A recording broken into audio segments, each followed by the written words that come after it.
Hello friends, welcome to our YouTube channel civil services dream.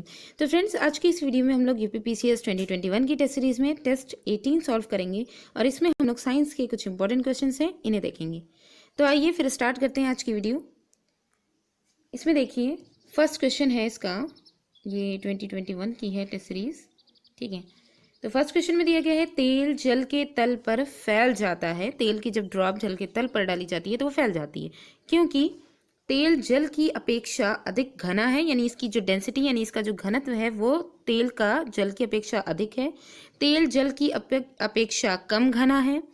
तेल का जो पृष्ठ तनाव है यानी सरफेस टेंशन वो पानी से अधिक है, या फिर तेल का जो पृष्ठ तनाव है वो पानी से कम है।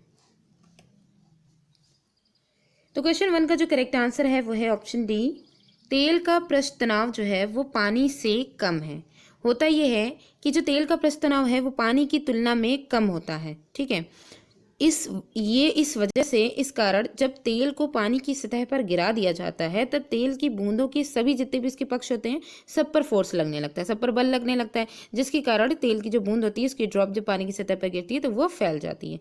तो ये किसकी वजह से होता है? तेल का पृष्ठ तनाव पानी से कम होने की वजह से, सरफेस टेंशन जो होता है वो कम होने की वजह से होता है। नेक्स्ट क्वेश्चन है क्वेश्चन नंबर 2। क्वेश्चन 2 में दिया गया है, दूरदर्शन के संकेत एक निश्चित दूरी के बाद नहीं मिल सकते हैं। टेलीविज़न की जो सिग्नल्स हैं वो थोड़ी दूरी, एक निश्चित दूरी है, वहाँ तक जब जाते हैं उसके बाद नहीं मिल पाते हैं। क्या कारण है उसका? जो संकेत हैं वो दुर्बल हैं, सिग्नल्स वीक हैं, एंटीना दुर्बल है, वायु संकेत को शोषित कर लेती है, एयर जो होती है वो सिग्नल्स को एब्जॉर्ब कर लेती है, या फिर पृथ्वी की सतह जो है वो वृत्ताकार है, ठीक है। तो पृथ्वी की सतह जो है वो कर्व्ड है। क्या रीज़न हो सकता है इसका? तो क्वेश्चन 2 का जो करेक्ट आंसर है वो है ऑप्शन डी, पृथ्वी की सतह वृत्ताकार है। पृथ्वी की जो सतह है, सरफेस जो है उसकी, वो जो है कर्व्ड है।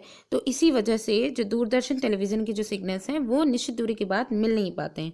तो होता यह है कि जो कर्व्ड होने की वजह से, पृथ्वी की सतह के वृत्ताकार होने की वजह से जो दूरदर्शन के सिग्नल एक निश्चित दूरी के बाद वो टकराने की वजह से, ना टकरा करके, मतलब टकरा नहीं पाते हैं क्योंकि कर्व्ड है, वो मुड़ जाती है। और सिग्नल्स जो थे जितनी दूर टकरा पाते हैं उतनी ही, जितना जो है रिफ्लेक्ट होंगे उतनी ही हमारे पास आएंगे। फिर जो कर्व्ड होने की वजह से जो सिग्नल्स जा रहे होते हैं वो सीधे निकल जाते हैं, ठीक है। तो सीधे निकल जाते हैं, आगे बढ़ जाते हैं। इसी वजह से एक निश्चित दूरी के बाद सिग्नल जो टेलीविज़न के होते हैं वो नहीं मिल पाते। इसका रीज़न यही है कि पृथ्वी की जो सतह है, सरफेस है, वो कर्व्ड है। नेक्स्ट क्वेश्चन है क्वेश्चन नंबर 3। क्वेश्चन 3 में दिया गया है, डीजल इंजन में प्रयुक्त ईंधन है। ऑप्शंस हैं, डीजल की वाष्प और वायु, केवल डीजल, डीजल और पेट्रोल का मिश्रण, या फिर डीजल, वायु तथा पेट्रोल का मिश्रण। तो क्वेश्चन 3 का जो करेक्ट आंसर है वो है ऑप्शन ए, डीजल की वाष्प और वायु। डीजल इंजन में प्रयुक्त ईंधन जो है वो डीजल की वाष्प और वायु है। कैसे है इसे देख लेते हैं। देखिए, डीजल इंजन में वायु को सबसे पहले, जो इंजन होता है उसमें वायु को सबसे पहले दबाया जाता है, उसको एकदम कंप्रेस किया जाता है, ठीक है। तो इसको संपीड़ित करने के बाद, जिसकी वजह से होता यह है कि जो इंजन के अंदर का जो टेम्परेचर होता है वो बढ़ जाता है। इसके बाद इसमें जैसे ही डीजल उंडेला जाता है, मतलब उसमें डाला जाता है, तो ये गर्मी की वजह से जलने लगता है, जिसकी वजह से जो डीजल होता है वो भी उसकी वाष्प बनने लग जाती है, ठीक है। जब वो जलता है तो और गर्मी बढ़ती है और वाष्प बनने लग जाती है। और ये क्या करता है, ये अपने ऊपर लगा जो पिस्टन होता है उसको ढकेलता है। तो पिस्टन को ढकेलने की वजह से तो जो है, जो इंजन जिसमें भी लगा होगा, मोटर गाड़ी में, ट्रक में, जिसमें भी लगा होगा, तो वो गति प्राप्त कर लेती है, ठीक है।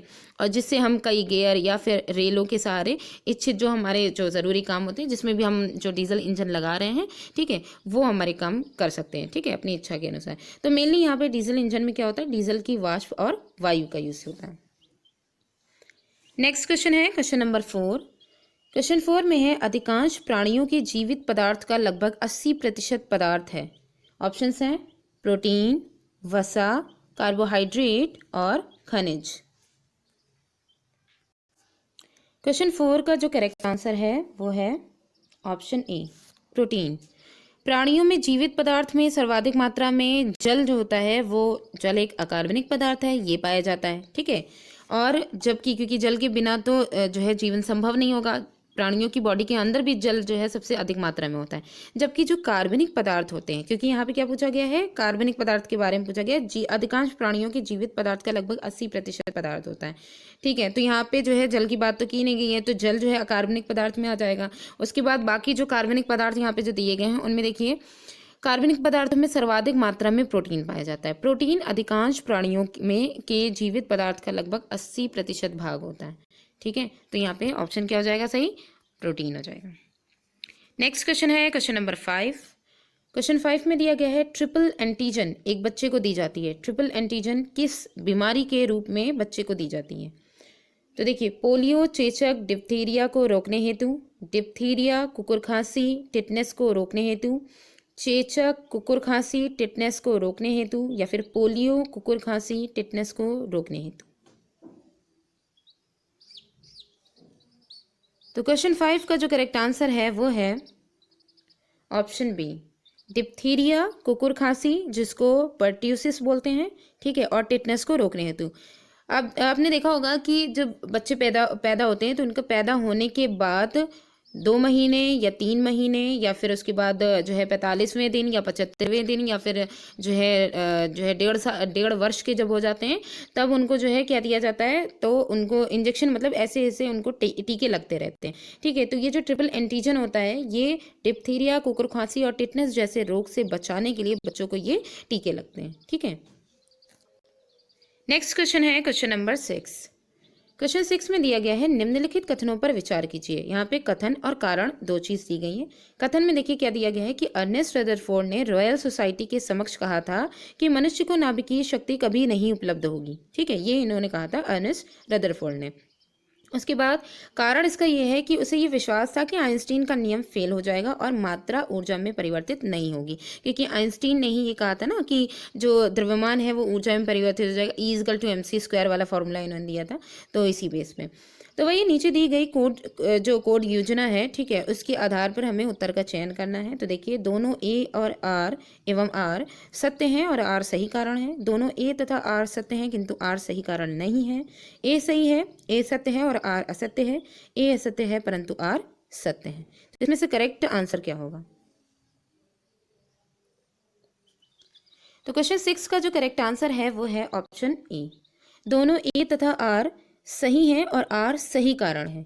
देखिए इसमें है क्या कि जो रेडियो एक्टिव पदार्थ के परमाणु का विखंडन सर्वप्रथम अर्नेस्ट रदरफोर्ड ने दिया था। ठीक है, कि रेडियो एक्टिव पदार्थ में जो परमाणु का विखंडन होता है इसका जो इसकी खोज और इसका जो पूरा जो भी थ्योरम था वो सबसे पहले अर्नेस्ट रदरफोर्ड ने दिया था।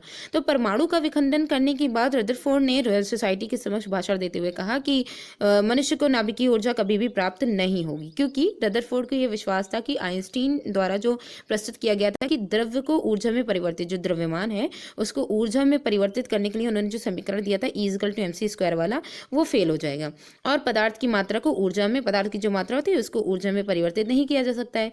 लेकिन रदरफोर्ड के द्वारा ये जो भविष्यवाणी की गई थी वो बाद में गलत साबित हो गई और परमाणुओं के विखंडन से ऊर्जा की प्राप्ति का सपना साकार हो गया कि जो द्रव्य है उससे जो है ऊर्जा की प्राप्ति की गई। ठीक है, तो इसलिए जो ऑप्शन ए है वो सही है।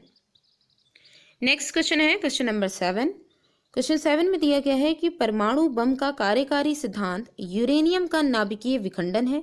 परमाणु बम का जो कार्यकारी सिद्धांत है वो यूरेनियम का नाभिकीय विखंडन है, यूरेनियम उसमें मिल जाता है। ठीक है, और हाइड्रोजन बम का जो कार्यकारी सिद्धांत है वो क्या है? तो यहाँ पे देखिए ऑप्शंस में ड्यूटेरियम का नाभिकीय संलयन, थोरियम का नाभिकीय विखंडन, हाइड्रोजन गैस वाले बम का विस्फोट या फिर डायनामाइट तथा TNT का विस्फोट। तो क्वेश्चन 7 का जो करेक्ट आंसर है वो है ऑप्शन ए, ड्यूटेरियम का नाभिकीय संलयन। परमाणु बम का जो कार्यकारी सिद्धांत है उसमें यूरेनियम का नाभिकीय विखंडन होता है और वही हाइड्रोजन बम का जो कार्यकारी सिद्धांत है इसमें ड्यूटेरियम का नाभिकीय संलयन होता है। इसकी प्रोसेस देख लेते हैं जरा सा। देखिए, जो परमाणु बम का नाभिकीय विखंडन होता है, न्यूक्लियर एक्सप्लोजन जो होता है, उसके सिद्धांत पर, ये जो परमाणु बम है वो नाभिकीय विखंडन, न्यूक्लियर एक्सप्लोजन के सिद्धांत पर आधारित है। इसमें न्यूट्रॉनों के नाभिकों के टूटने की अनियंत्रित श्रृंखला अभिक्रिया इसमें होती रहती है। ठीक है, एक पूरी एक श्रृंखला बनी रहती है। वही क्या होता है कि परमाणु बम तथा न्यूक्लियर रिएक्टर भी इसी जो है नाभिकीय विखंडन की प्रोसेस पे ही काम करते हैं, न्यूक्लियर रिएक्टर भी। ठीक है, उनके विपरीत जो हाइड्रोजन बम होते हैं, हाइड्रोजन बम की जो प्रोसेस होती है वही सूर्य के नाभिकीय संलयन। इसमें क्या होता है कि जो न्यूक्लियस होते हैं वो फ्यूज हो जाते हैं। ठीक है, फ्यूज हो जाते हैं। तो जो सूर्य है उसमें नाभिकीय संलयन की क्रिया, दोनों हाइड्रोजन बम और सूर्य की नाभिकीय संलयन की क्रिया होती है। ठीक है, इसके विपरीत होती है परमाणु बम के। इसमें क्या होता है कि हाइड्रोजन बम जो है उसमें ड्यूटेरियम की नाभिकीय संलयन की प्रक्रिया पर आधारित होता है। ड्यूटेरियम जो है इसमें जो ड्यूटेरियम का जो एटम है, ठीक है, उसका क्या होता है कि उसका नाभिकीय, क्योंकि मेनली देखिए जो सूर्य होता है उसमें हाइड्रोजन की प्रोसेस होती है, हाइड्रोजन के जो परमाणु होते हैं उन्हीं के ही जो न्यूक्लियस होते हैं उनका फ्यूजन होता है।